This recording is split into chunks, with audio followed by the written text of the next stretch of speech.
So we would like to benefit also from having Arman Rahmim from Vancouver up here. He worked on PET-CT and quantification for quite long already. And today we specifically have an interest in looking at whole body dynamic imaging. And I think his title is very provocative. Is there really a place for dynamic whole body imaging in oncology practice? So it's a pleasure to introduce Arman and his presentation. And I'm sure after the talk I hope to have a lively discussion amongst us and with you. And it's also a pleasure, also I think also on behalf of Habib, that you are willing to take part in the defense in the opposition. And thanks for your time spent on reading the thesis and spending time here in Groningen. Okay, please. All right. Well, thank you very much. I especially want to thank David and Ronald for having me and organizing this talk. Let's see what we're going to get into here with dynamic whole body, as Ronald was mentioning. So there's a lot of emphasis these days on multi-modality, multi-metric everything, right? So let's bring a lot of things together. Let's extract a lot of features from a lot of different kinds of modalities and do great things. However, what I want to do is take a step back and emphasize the fact that from a given modality, in this example PET, there's already a lot of information that we can be extracting that we're not extracting potentially. So I think that's the emphasis. And of course, visual interpretation is the mainstay of clinical PET. However, there's the consideration that if we look at quantitation, there might be some space for that in the context of looking at subtle changes, for example, when a patient's undergoing therapy, so there might be a role for quantitative imaging there. And there's some evidence out there that if you sort of bring in the quantitative and the numbers into the picture, you might be able to do better assessment of disease, in this case looking at, for example, survival analysis, etc. So having said that, when you are looking at a particular tumor, you can look at this particular one here, there's many pieces of information that you could be extracting from it. Of course, very commonly people look at the so-called SUV max, looking at the hottest voxel within the tumor. The nice thing with that is that you don't need to do any segmentation. You could be looking at the SUV peak, which is like a 1 cc, 1 milliliter sphere that you move around the tumor, and again, just until the value in it is, the average value is maximized. Again, you don't need segmentation, or you could be doing more advanced segmentation and looking at other kinds of features. And of course, there's a lot of emphasis these days on tumor heterogeneity, which relates to variations in proliferation, etc., cell death in the tumors, and the idea is, would that additional quantification and texture and heterogeneity analysis add value in terms of again, extracting more pieces of information from this modality that we have, PET or SPECT, for example, and allowing us to do more. And of course, the field of radiomics is taking off, and looking at again, texture and features and things like that at this higher level image. Where again, all I want to emphasize here, and this is not what I'm going to talk about today at all, is when we have a given modality, we're not necessarily looking at everything presently in the clinic, and we should be thinking about that. However, so these are when you already have a PET image generated and you could be extracting more features from it. But you could also think about doing the PET acquisition itself differently, right? So can we be acquiring data differently in order to be able to extract and to more pieces of the puzzle and to add value to clinical practice? So we have experts in the room on kinetic modeling and on quantitative analysis, but some of you may be less familiar, so I'm going to sort of do a very quick overview given the diverse audience that we have on, for example, on dynamic imaging and on kinetic modeling. So we have a sort of a image reconstruction problem, which you would be familiar with, and where you have the data that's measured, you've got the system, and the more physics of which you know, the better you can do this inversion problem, and you go from here back to here using inverse problem. There's another kind of reconstruction problem. It's not called an image or a reconstruction problem, but I think of it that way actually. And so here what you have is the system is not the scanner. Here the system is, for example, the human body. Something goes into it and something is manifested. What goes into it, you could think of it as the distribution of the radio tracer in the blood over time. That's almost like the input to your system. And what comes out of it is a distribution of the radio tracer in tissue over time. So this is what the reconstructions are actually giving us. So, and then this, let's presume we know what the distribution of the radio tracer in the blood is over time using hopefully non-invasive methods by putting a region of interest, let's say, over the heart or some blood volume. And from these, we would be reconstructing what's going on in this system. So here we're dealing with physics, here we're dealing with mathematical biology. So the way this has been done, for example, routinely in brain imaging, has been to acquire the data over time, and you would put a region of interest, and you sort of look at the uptake over time. And so now you have the time activity curve that you could use or extract from these studies. So again, we're looking at mathematics and we're looking at biology, and you're kind of trying to combine the two into mathematical modeling, which is a kind of an art of judicious simplification. Okay. So let me give you one example again to visualize what these models are. Here's an example where you've got the radio tracer in the distribution prior to entering tissue, so it's in the vascular compartment. Then you've got a rate K1 by which you enter tissue and the rate K2 by which you come out of it.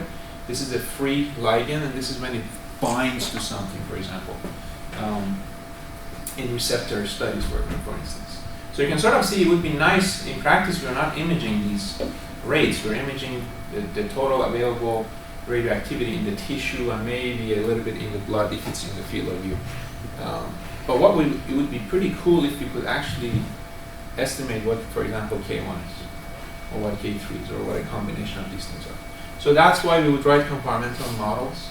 And so you sort of, this line represents the blood-brain barrier, but it doesn't have to be there, for example, in other applications. But you can sort of see that here we have it's a two-tissue model, and you kind of write the differential equations, and and the unknowns here would be K1, K2, K3, and K4, and what you're measuring again is the summation of these compartments that the PET is giving you.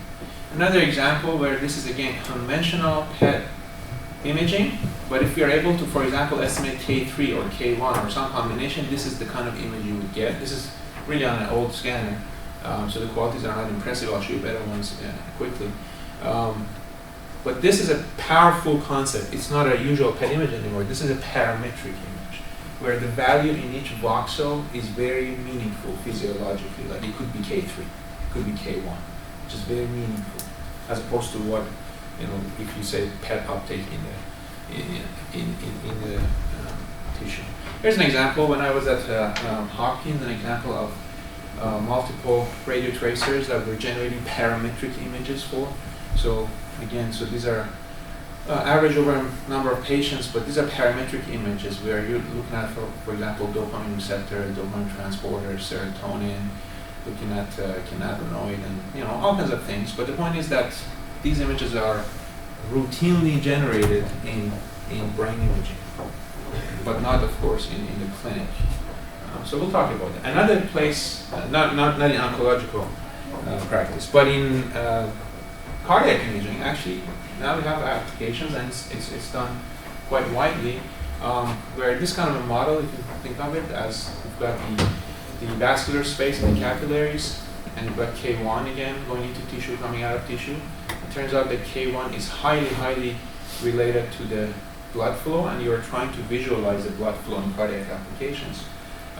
So there's a relationship between K1 and flow. This is a plot of flow, and this is a K1 here. You can sort of see in the case of water, they're the same thing. So if you look at the model, K1 is flow, but in other applications it would be different. So once you estimate K1 using whatever technique, then you could actually use these lookups to then map it to flow. But you can sort of see one tissue compartments used, or two tissue compartments are being used. And again, these are software that are used fairly routinely in many clinics, for a good number of clinics. Here's an example of conventional myocardial perfusion imaging, where you're just looking at relative perfusion. You don't know, these numbers are not meaningful, they're just normalized to the maximum value. And here's an example of a patient not showing really a difference between rest and stress. But once you do quantitation, you clearly see a big difference. This can happen in the case of triple vessel disease, for example, where the entire flow goes down, but you cannot see it here because it's all relative. In this case, we have microvascular dysfunction that, again, quantitative imaging is able to show it, whereas conventional relative imaging that is non-quantitative doesn't really shows anything. So there are a bunch of softwares that are out there. I list some of them, which you might be familiar with. And again, I'm just trying to give a sense of how this is used in practice. So you've got again, time activity curves. You're putting a region of interest over the myocardium, over the left ventricle, maybe the right ventricle, and you sort of again look at these things, and from those you generate estimates of K1, which translates to flow. And different softwares do different things, but again, the concept, the underlying concept is the same. So now let's talk about oncological PET imaging. Well, PET imaging works because you've got this model, actually.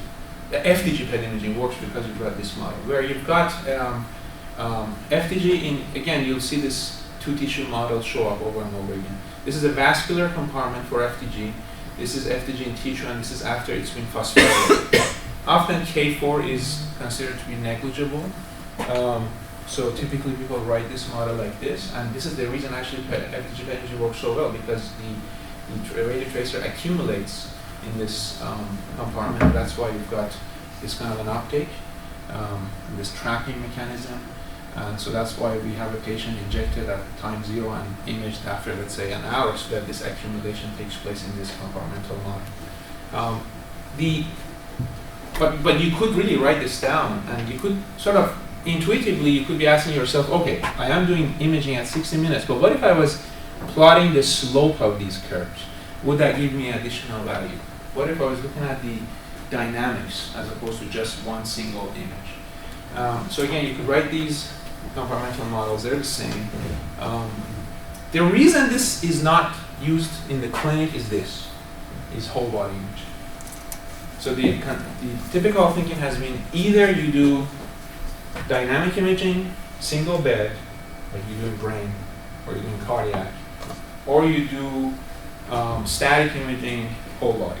So either you stay at a single bed, you scan multiple frames, or you do multiple bed positions. So often people have thought of dynamic imaging and whole body imaging as mutually exclusive. And what we've argued is that that's not the same.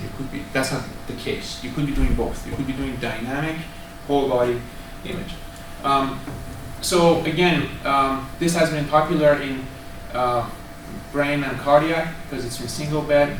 And the reason people have really used it in brain imaging, and Ronald is clearly an expert in this field, is because majority of tracers in neurological imaging have not had sufficient sensitivity and specificity, of course, until amyloid and things like that showed up. So people were looking for this additional extra information that I could be getting, kind of like doing an fMRI, they may not be diagnostic, give me more information. What can I do to get more information? So people have really looked at quantitative analysis as a way to obtain more information from these patients, to look at subtle task or disease-induced neurological alterations. But the reason this has not been used in the clinics is because tracers like FDG were pretty darn successful in a non-dynamic sense. So it's been adopted. But what we argue is that oncological imaging can benefit from translation of these quantitative methods to this domain. So I'm going to show you this equation quite extensively, so it would be great if you're not familiar with this so-called Patlak equation. I would ask you to pay attention to this and try to really understand what this is about, because a couple of these few slides are really going to emphasize this equation. So standard optic value is basically looking at just the PET optic, right? And you sort of normalize it by the injected dose divided by, you know, body weight or lean body mass and things like that. But here we've got the Patlak equation. Let me explain it a little bit more. So you've got this term C, which is the reconstructed PET activity. Okay, so you've got, you know, the sum of these two and maybe a little bit of the vascular space in your region of interest. So this is actually what you measure using a PET scan. This is actually what we visualize. So you've measured this over time. Imagine you've done a dynamic imaging. And this CP is the plasma input function. So imagine you've put a region of interest over the heart, over the blood pool, and you've tracked how much uptake there is in the blood over time. So these are our measured variables. So you measure this, you measure that, therefore you can calculate this integral. And you have two unknowns. This Ki, which turns out to be a combination of these parameters K1, K2, and K3, and this V, which is kind of we'll talk about that later. It's an intercept term, which has to do with the blood volume and also this space here, the non-phosphorylated space. But again, look at this equation. It's a beautiful equation because it's perfectly linear. You've got a slope, an unknown slope, and an unknown intercept. Everything else has been measured. So that's why Patlak is so beautiful. It's just a simple linear fit. And you only need as little as 2 measurements, because to estimate slope and intercept you just need 2 points, but often you need more to make it more robust. But what I want to really emphasize to you is to think of this a little bit differently. I'm going to sort of rewrite this in this form, and I ask you to stay with me to really emphasize why I think SUV may not do justice to what Patlak is able to do. So when I rewrite this term, you get this. So Ki is given by this. This is the, of course, the total FDG concentration. This is what you measure. Turns out this term is essentially the non-phosphorylated FDG. So it's this, how much PET uptake we have here, and how much we have here in the field of view. So when you subtract the two, essentially this is giving you how much uptake do I have in this last compartment. Okay? And the denominator is essentially a time integral of the plasma FDG concentration. It's almost a measure of how much stuff is available to you for uptake. So it's almost like this is the amount of radiotracer available for uptake in this duration, and this is actually how much of it does end up in this region. So that makes sense? That's what Ki is doing. The Ki is really saying, what is the rate of uptake in this compartment? Now, essentially what SUV does, it is making 2 assumptions about this in order to say, look, that Ki is SUV, or SUV is sort of approximating Ki. What are the 2 assumptions? The first assumption is that let's assume this term is negligible compared to that term. So let's assume that you have a lot of FDG uptake already. So you've waited for 60 minutes, a lot of FDG must have been trapped now. So the amount of FDG in these compartments must be negligible compared to this compartment. So that's assumption number 1. That's why the patient has to wait an hour. Assumption number 2 is that this term can be estimated by the injected dose divided by the lean body mass of the patient. So once you make those 2 assumptions, this equation becomes this equation. Are you with me? So once you make those 2 assumptions, then you can sort of say, okay, SUV is almost a substitute for Ki. However, those 2 assumptions are not necessarily valid. Assumption number 1, actually, if you have less FDG-heavy tumors with small FDG phosphorylation, you may actually have substantial non-phosphorylated FDG already. Imagine you're in the liver, you have a lot of background, right? So the vascular compartment or the intracellular non-phosphorylated FDG are making contribution. This term may not be negligible. And this results in limited differentiability between disease and normal tissue organs. And also, this is, by the way, why spatial distributions for SUV images change with time. That's why in our clinic, we've got to make sure that patients are imaged around 60 minutes. If the same patient undergoing therapy is, let's say, imaged at 60 minutes before therapy and 80 minutes after therapy, that's not good. Because the SUV patterns have changed, because the relative contributions of this term to that term has changed. So we have SUV images that vary as a function of the uptake time. Now, a solution to this problem has been the dual time point approach that colleagues at UPenn have pursued, where you would actually be doing 2 PET scans. Maybe one at 60 minutes, another one, say, at 90 minutes or 180 minutes. So you do one scan, take the patient off the scanner, come back, another one, let's say, in an hour. But what happens is that, and by the way, this has been used in a number of malignancies. It's a pretty powerful approach. However, you're looking at longer patient waiting times, increased likelihood of misalignment because the patient's getting off of the bed, coming back, that kind of thing. Okay, so it hasn't really taken off. Issue number 2 was this denominator. Remember how the assumption was that this is equal or related to the injected dose divided by the body mass. Well, it may not be true. If a patient is undergoing chemo or hormone therapy, for example, the dynamics of the plasma FTG could change.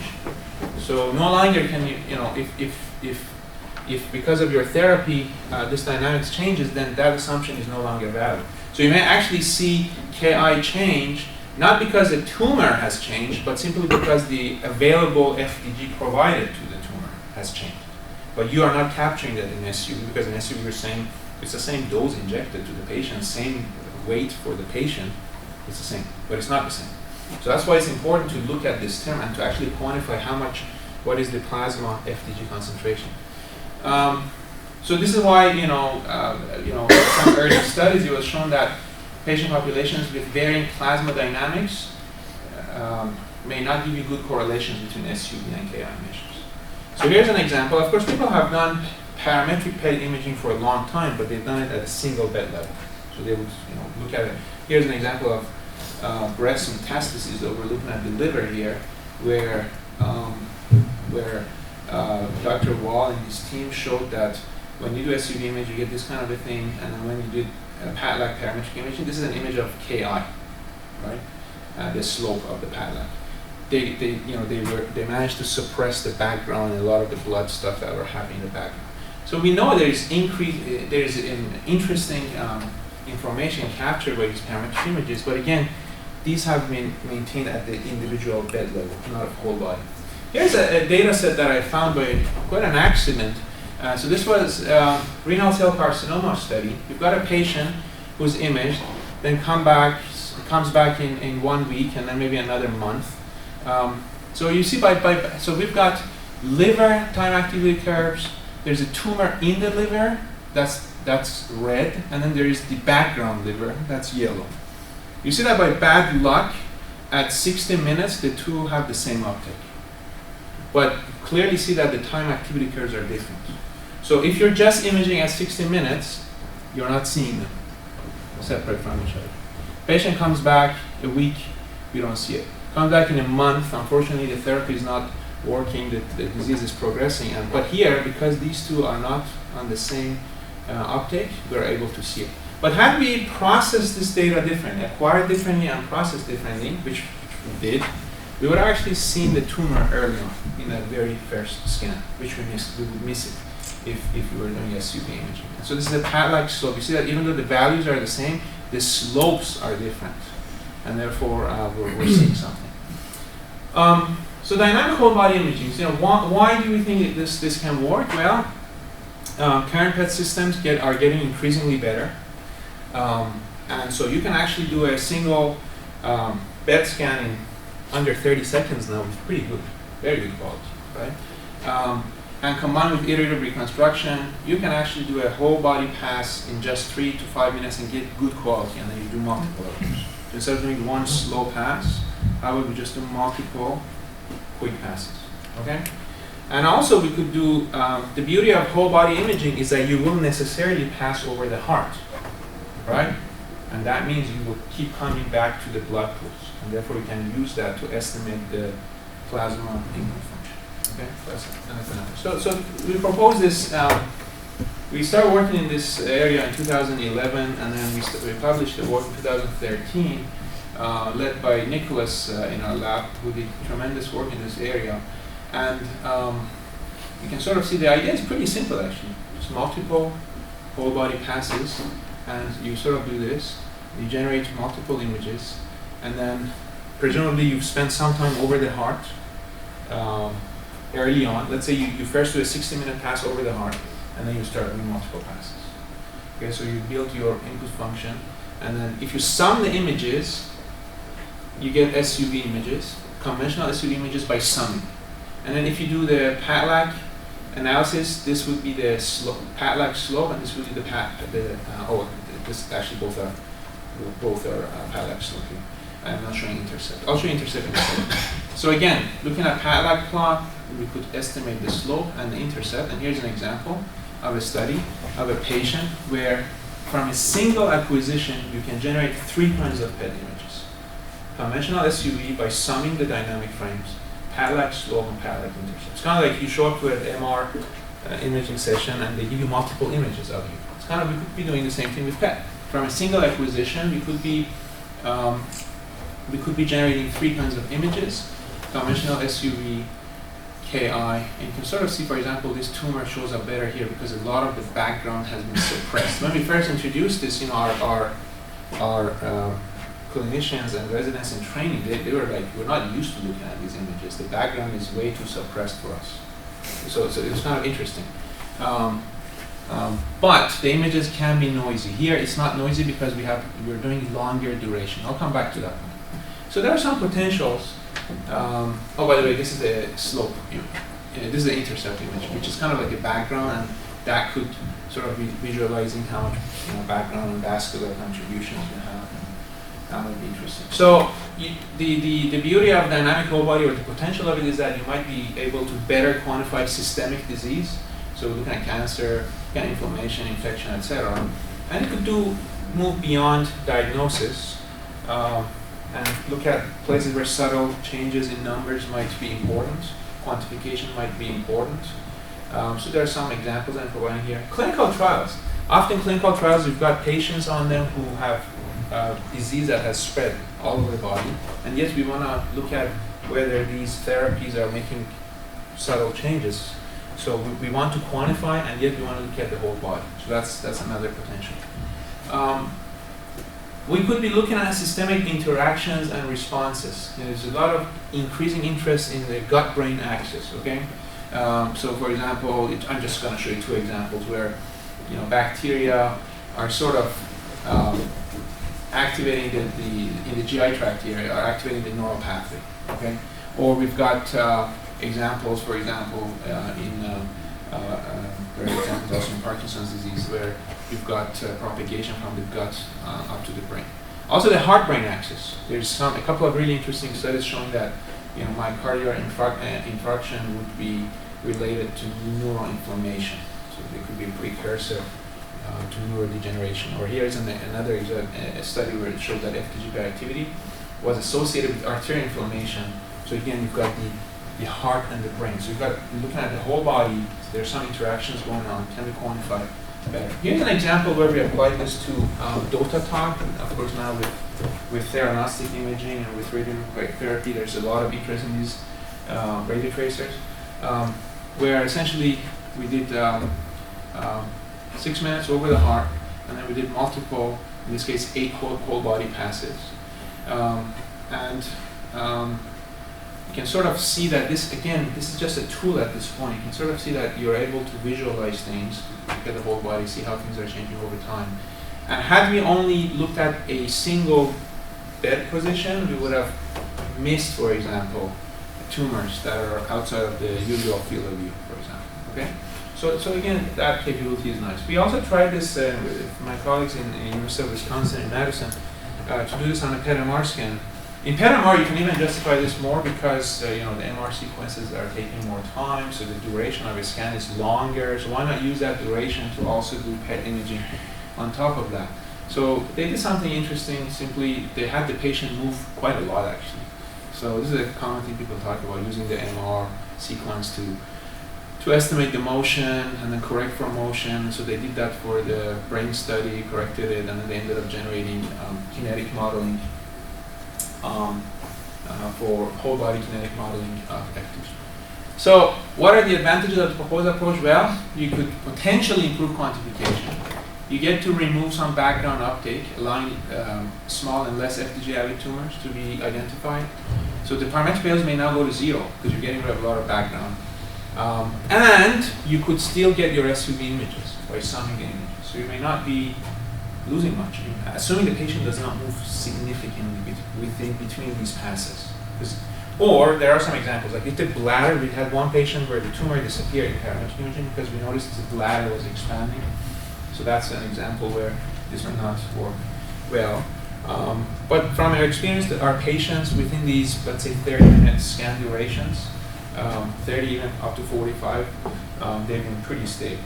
Of course, another approach to this problem is having an actual total body PET scanner, which I'm sure you've heard about, the exciting work that colleagues are doing in the US and in Europe now. So when you have a total body PET scanner, you could get a factor of 40 increase in sensitivity. So that is great.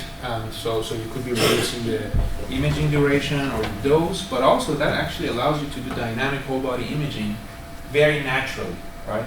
You're already covering the whole. It's almost in a funny way. Dynamic whole body imaging is single bed dynamic imaging now, right? So it's very, very natural. And so, actually, this is courtesy of Simon Cherry, who shared this with me. Here's an example, if you haven't seen it, an example of a dynamic study that they did on their scanner. Let's just look at it. These are 1 second duration frames, very high, and look at what's about to happen here. A couple of seconds per frame.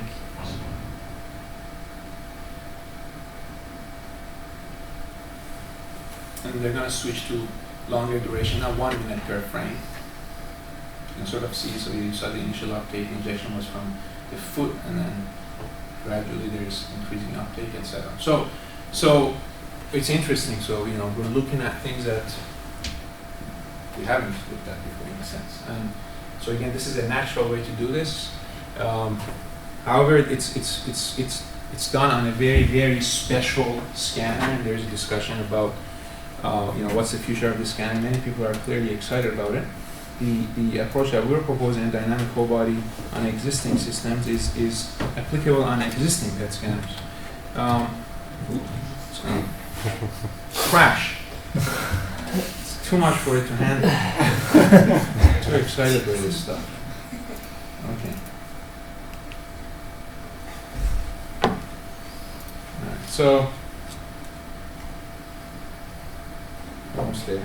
So this actually at EANM in Austria 2 years ago, Siemens released this. We were very excited. This finally made it and became a product. And this is a Twitter from Siemens saying, "Think whole body dynamic PET imaging is for research only." And you were supposed to say no.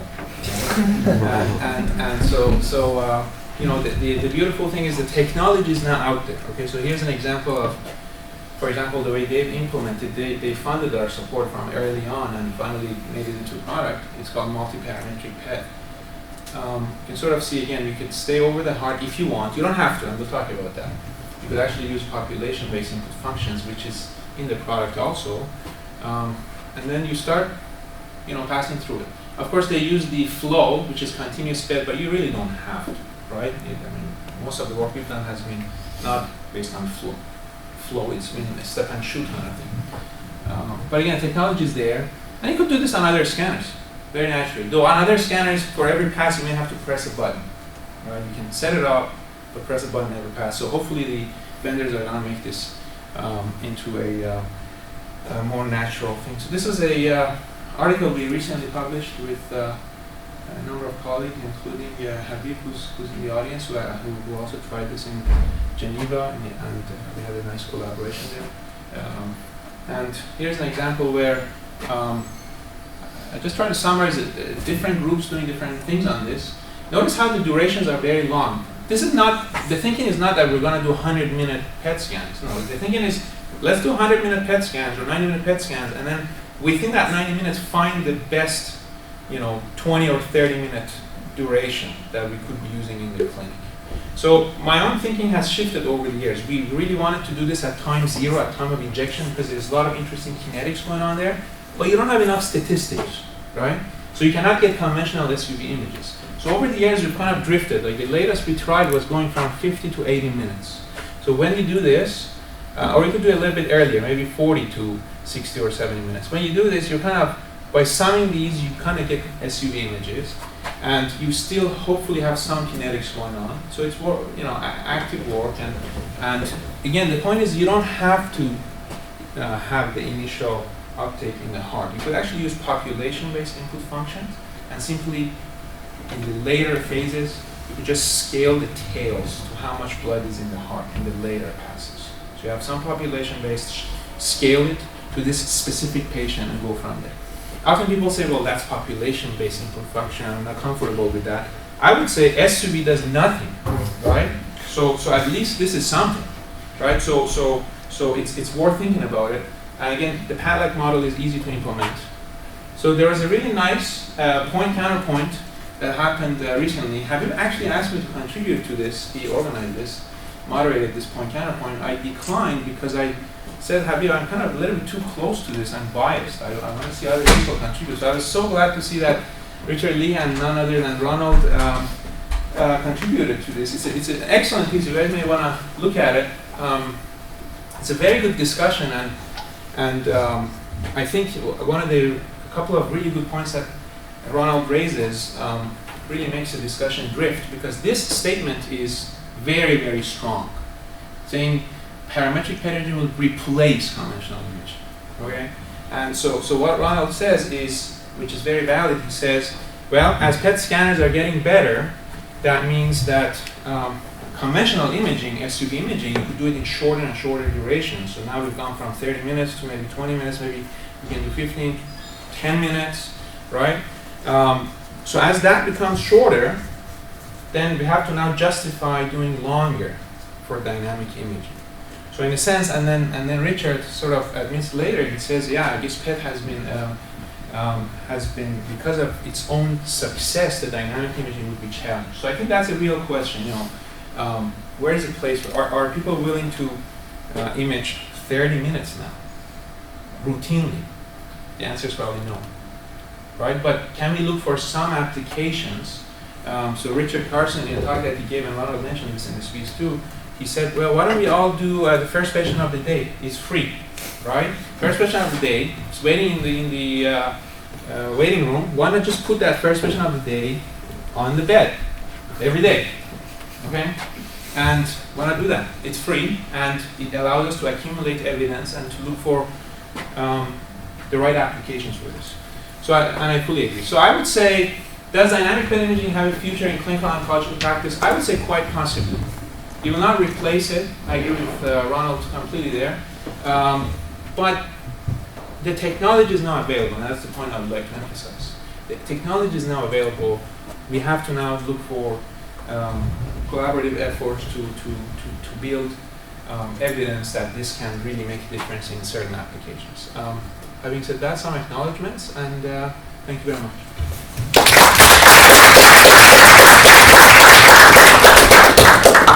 Okay, thank you, Arman. I think you explained very well the difference between SUV and more kinetic approaches, and which assumptions are violated and not. So thank you for this excellent overview. Of course, there's the floor to ask questions or comments. If not, question. Thank you for the excellent presentation. I agree with Ronald. Thank you very much.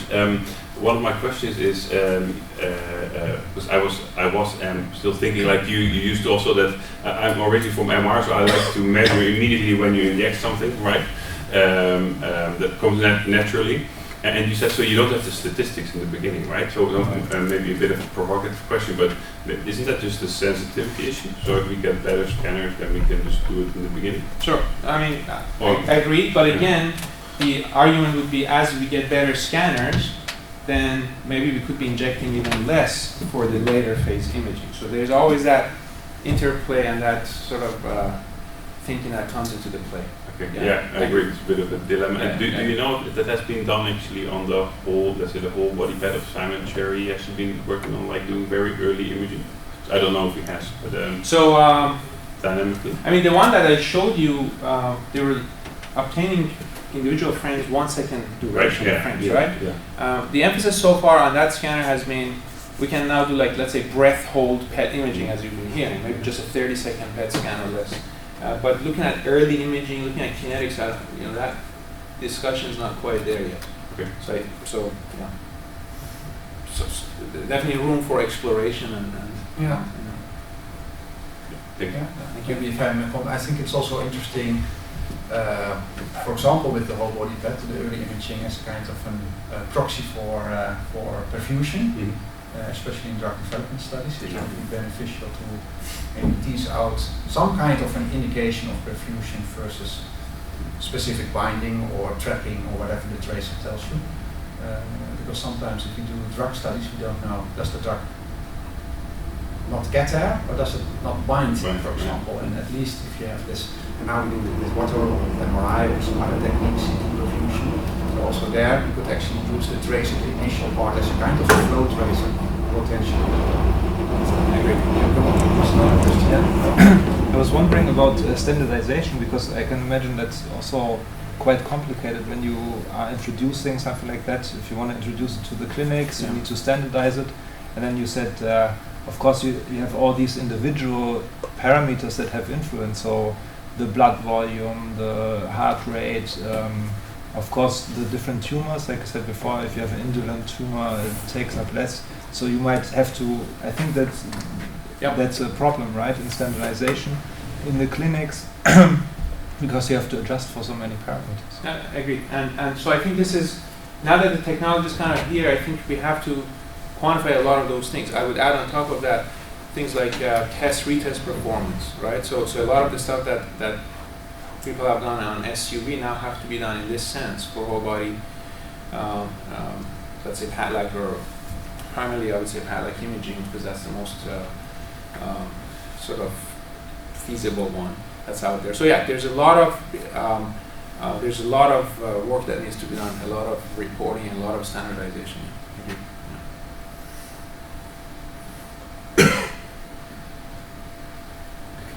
If I may, you mentioned the population curves. Yes. I'm still also a little bit, hesitating. Okay, with tell that. me why. And to some extent I agree, if you would scale the population curve, it will already absorb a little bit, potential differences in, clearance of the FDG, or because the uptake in other organs is elevated or reduced because of the drug intervention, for example. And so there can be all kinds of reasons. Sure.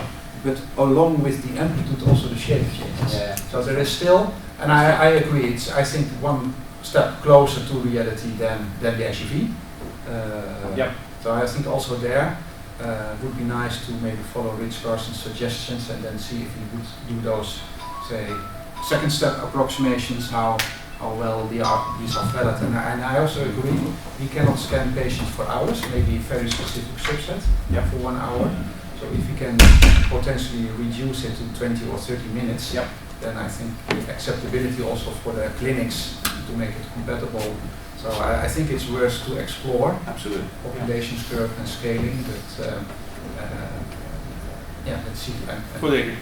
Yeah. If the true individualized input function is here, SUV is there, and then this is kind of coming closer, right? So I think that's one point, and I think you'll see that. With these different protocols, at least there's been a couple of efforts where they're trying to go down to maybe only a 15-minute duration, 18-minute. So I think people are struggling. People are trying to understand. At this point, it's an exploration. How short can we go and yet obtain valuable kinetic information, preserve some SUV, or be able to still generate SUV images so that the transition is smooth. Because if it doesn't really adversely impact SUV much, then it's more likely it will take off in the clinic. I have a question also. How, because now most of the whole body is around FDG and PACLAC, but do you see we are in a situation we can start using also other kinds of models or other kind of tracers? Absolutely, fully. I mean, for example, we just in our group, and I know at least Nicholas also, who is in New York, working in this area in Weill Cornell. He's trying this on PSMA now. We're about to get started on PSMA. Dota talk, I showed you some evidence. So I would really encourage you to think about the example that Ronald gave. You know, if you have tracers where there's this dichotomy between, or this question mark between, flow, between uptake.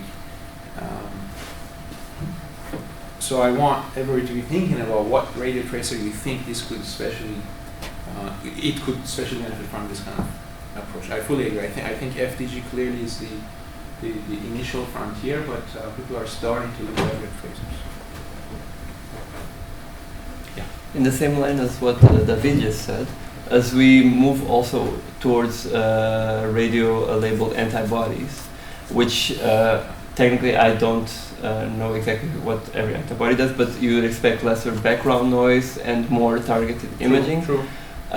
What would be the application of dynamic PET in this situation besides the quantification? Pretty good question. That's a great question. That shows you're really thinking about this. That's all I need to get out of this. Okay. So I don't have a good answer to that because that's exactly the question right now. So when we propose to do, for example, to do this on PSMA, of course the target to background ratios are magnificent in these radio tracers. Is there an added value, especially as you look at, not for diagnostic purposes, clearly we're not looking at that, we're looking at subtle changes in the course of therapy and things like that. So I think it would be more about in a different context when we're moving beyond diagnostic tasks.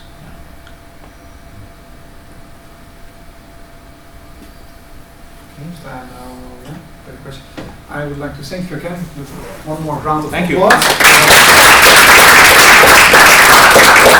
Thank you very much for giving this excellent presentation. I think it's Thank you. it was very Thank you good. for having me. And, I appreciate it. thank you for attending, and we go for the slowly move forward. Yes. To the To the main event. You will do fine. Okay?